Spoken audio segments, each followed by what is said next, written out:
What's going on, guys? I'm John. Welcome to the channel. For those of you that are new, for the ones that are not new, welcome back to the channel. It's finally starting to look like fall out here, even though it doesn't really feel like it. It's like 80 degrees in Alabama right now, but the leaves are changing. They're starting to fall. The little breeze, going through the trees. I've already seen 2 deer out here. I had a stare down with one over there, but anyway, that's beside the point. I'm excited about fall, but whatever. Today we're going to be talking about this guy right here, the YHM Turbo T3 5.56 can.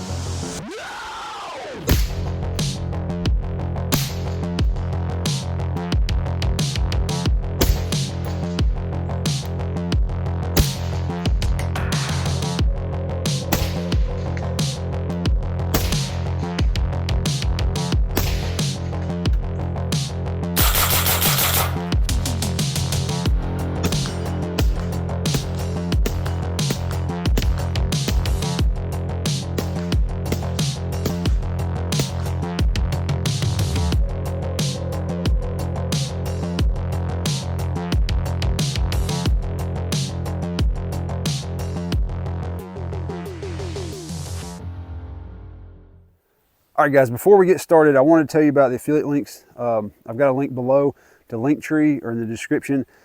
Go there. One of the big ones I've got is Primary Arms. This is an ad for Primary Arms. I've been using them way before I even really started YouTube, and I've been using them all throughout the process, even before I became an affiliate with them. But anyway, if you like these optics, these prisms, these magnifiers, even this Unity tactical stuff, Magpul stuff, magazines, interior parts, barrels, all that kind of stuff. You can get all that crap at Primary Arms, and if you do, please use my link because that'll help me out just a little bit. Also, this grip, dye-free company. It's a really cool grip, almost vertical. I like it for precision rifles a whole lot. It works great on the short barrel rifle. But anyway, I've got a link to those. These are pretty cool grips. So anyway, go down there to Linktree, look through all those links, and that would help me out. Go buy some pretty cool stuff, and I'd appreciate it. All right, so I guess you could call this maybe a review. It's basically just me telling you why I think this is the best can for 5.56 and why it's the one that I bought for my gun. So here we go. All right, so first off, we're going to go over some pros of this can. I'm going to list them over here so we can kind of keep track of them. So first off, we're going to talk about cost. This thing is arguably half the cost of most cans of this this size and this performance of this kind. It comes in right around like $500 or $600. A lot of them are like $900 to $1,000, kind of standard. So this thing right here, you can get in, $500, $600, depending on where you find it. It could be on sale, but half the price. I feel like you're getting a lot for that price. So we'll talk about some of the reasons why it's maybe cheaper, some of the materials and stuff like that. But anyway, this is probably like the best bang for your buck as far as silencers go for 5.56. All right, next we're going to go over the size and the weight. This thing, without the mount, which I don't know why you would use that because it's got a hub mount and you should use that instead.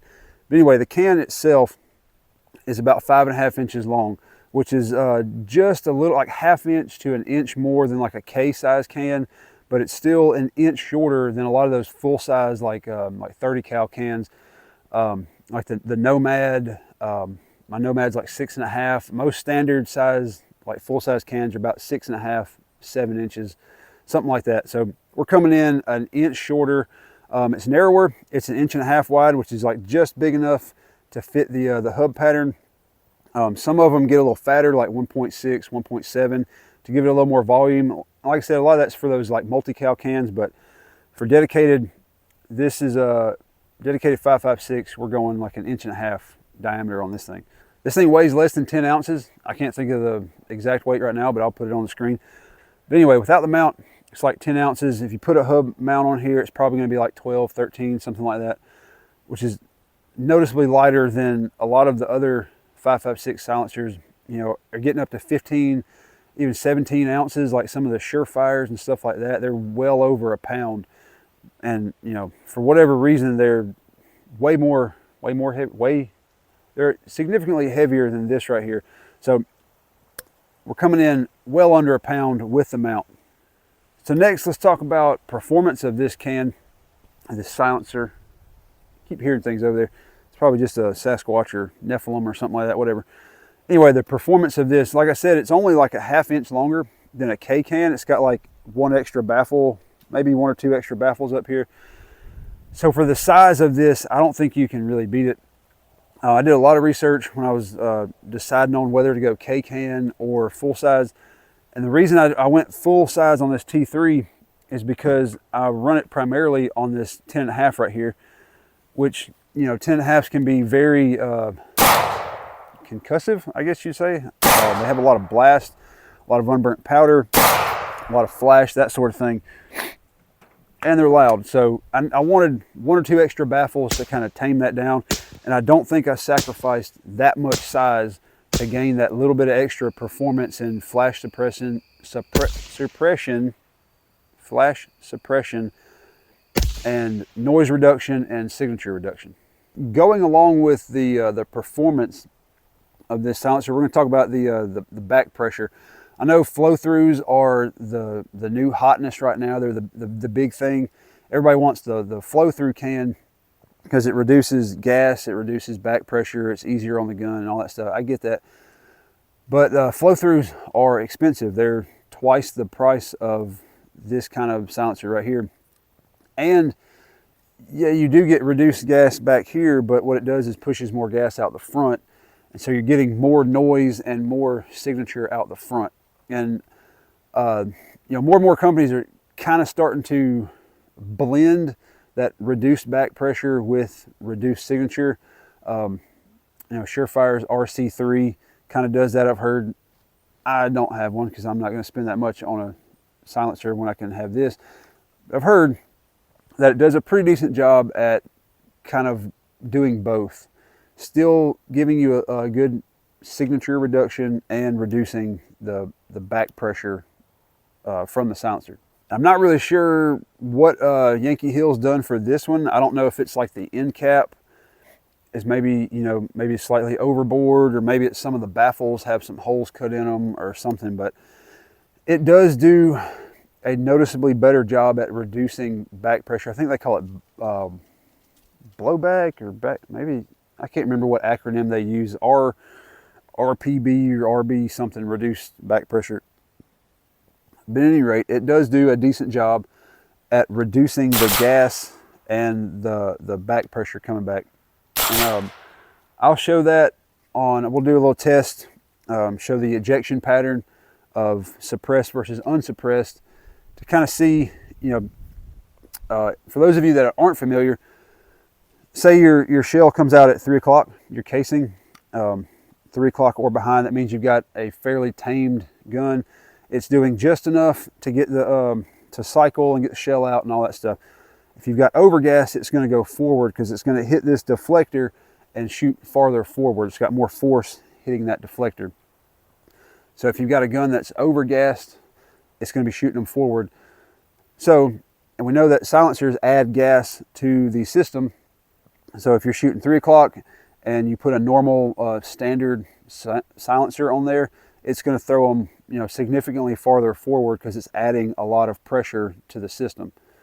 What this silencer claims to do and does a decent job at is reducing that. So if we're shooting like 3 or 4 o'clock unsuppressed, we're only going to shoot like 3 or 2 o'clock suppressed. So it's not that big a difference in back pressure compared to, you know, traditional style silencers. So I touched on this a little earlier, and one of the pros of this is the modularity of this silencer. What I mean by that is on the back right here, it's hub compatible. So it's got the threads, the universal threads for the hub pattern. You can get whatever kind of internal thread that you want. The hub is the outside, and you know, I went with Plan B on the inside because I think that's the best one for, you know, this kind of application. And for most applications in general, Plan B.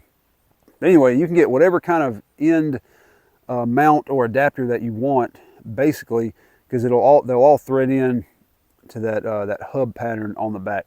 So you can go low pro, you can go a little bit longer, like the Reardon Atlas is just a little bit longer. Revival Defense has that like castle nut kind of adapter. It's a little bit longer than this. This is from Wolfpack Armory. This is probably like the lowest profile one you can find. it puts the Plan B threads like right here on the back. So this thing pretty much, I know we're talking about the silencer, but it puts the back of the silencer like basically all the way down on the muzzle device. So this is about as short and as low profile as you can get on a silencer. So this silencer originally came with that like big chunky YHM like ratchet style QD mount. I ditched it. I never even mounted it on a gun because I knew I didn't want it. The reason why I didn't want it is because the muzzle devices are really big and they're really heavy. And you notice this, I got a short single port brake on here, you know, just enough. It's kind of like a sacrificial baffle is basically what I'm using it for, just to kind of save that first baffle from the, you know, the blast from the SBR.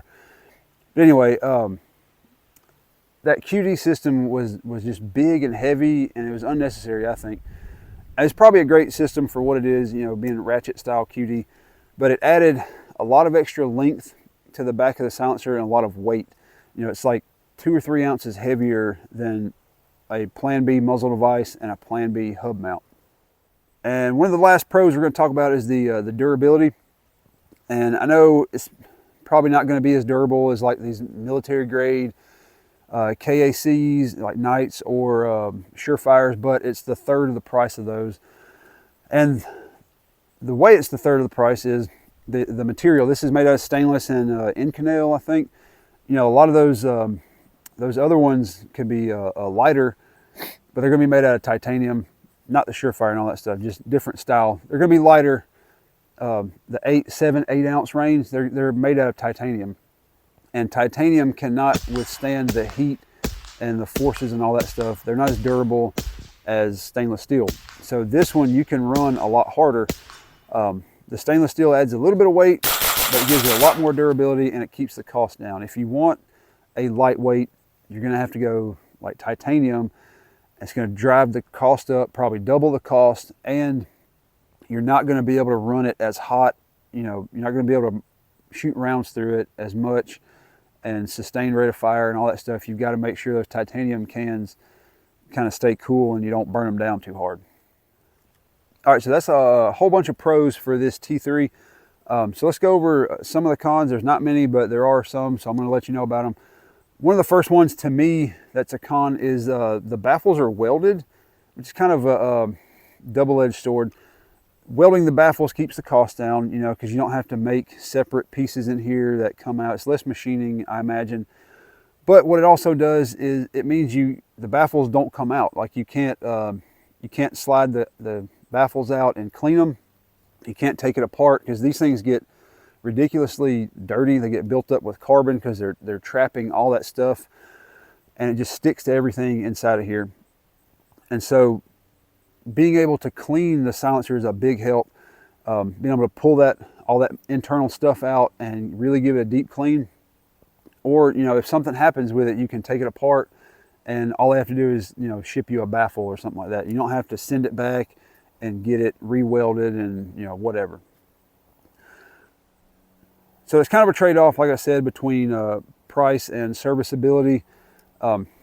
If you've got one that's a good material and good build quality, you're probably not gonna have to worry about really like servicing it, cleaning it maybe. I'm sure there's some ways you can clean these without having to take them apart, but it's not gonna be as good as being able to take it apart.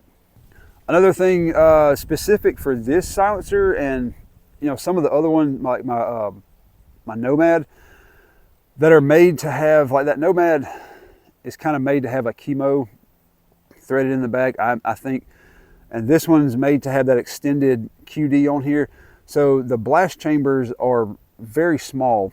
That first baffle is like right here. And so you only get a little bit of room to fit that muzzle device inside the silencer, especially if you put a low profile hub adapter. Like the Reardon Atlas kind of keeps a little bit of that length and gives you a little bit more room in the blast chamber for those like dual port muzzle devices, your longer flash hiders, stuff like that. But if you're trying to like pin and weld, it's not going to work with this adapter and, you know, a short blast chamber. That small blast chamber is a trade-off for the overall size of the silencer, size and performance.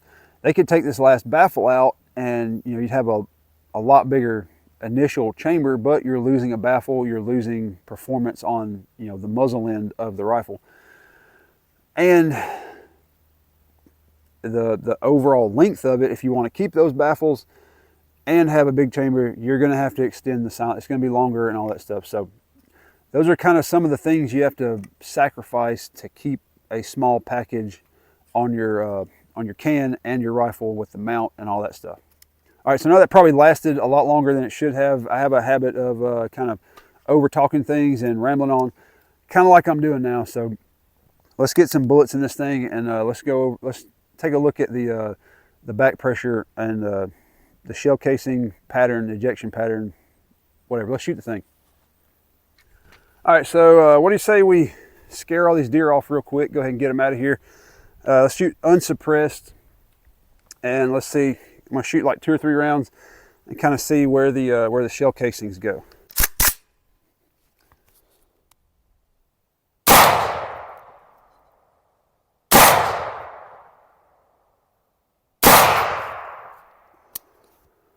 Wow, that's very concussive with a single port break.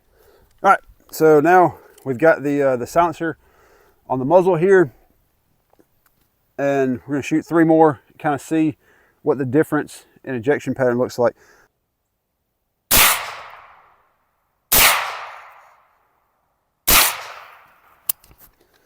All right, so unsuppressed, we were going right over here, maybe 3:30, 4 o'clock. Suppressed, I think we were going maybe like 2 o'clock. Some of those might have shot a little far forward, but I think on average, yeah, right there, maybe 2 o'clock. And that's on the 10.5. We can put it on a longer gun and see what it looks like on that one. All right, so now we're going to use the 16-inch rifle. I'm going to go unsuppressed, kind of give that can a little bit to cool off, so I'm not like burning my hands and junk. So let's do a few rounds unsuppressed. There you go.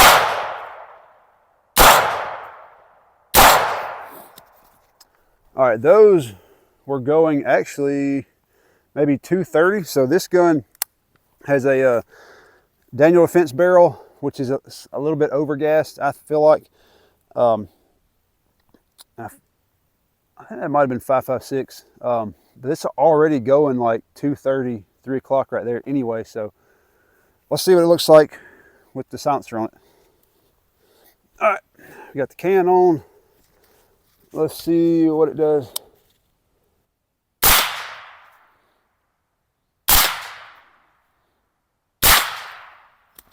Yeah. So that was actually less drastic of a change, obviously, because this is a mid-length 16-inch. So now we started at like 2:30, now we're going like 1:30, 2 o'clock. So not that much difference, especially on this 16-inch right here. I've got my 18-inch, but you could probably imagine it's going to be a little bit less because it's a rifle length gas on an 18-inch, so even less change in ejection pattern. All right, guys, if you made it to the end of the video, if you made it this far through, I really appreciate it. You guys are the real fans. But anyway, if you liked it, let me know, like it, leave me a comment, whatever you want to say. I don't really have one for this video. Maybe tell me what your favorite suppressor is. Maybe, there you go, there's the comment for this video. But anyway, if you think it helps somebody, share it with somebody. And anyway, we'll see y'all next time. God bless y'all. Thanks for stopping by.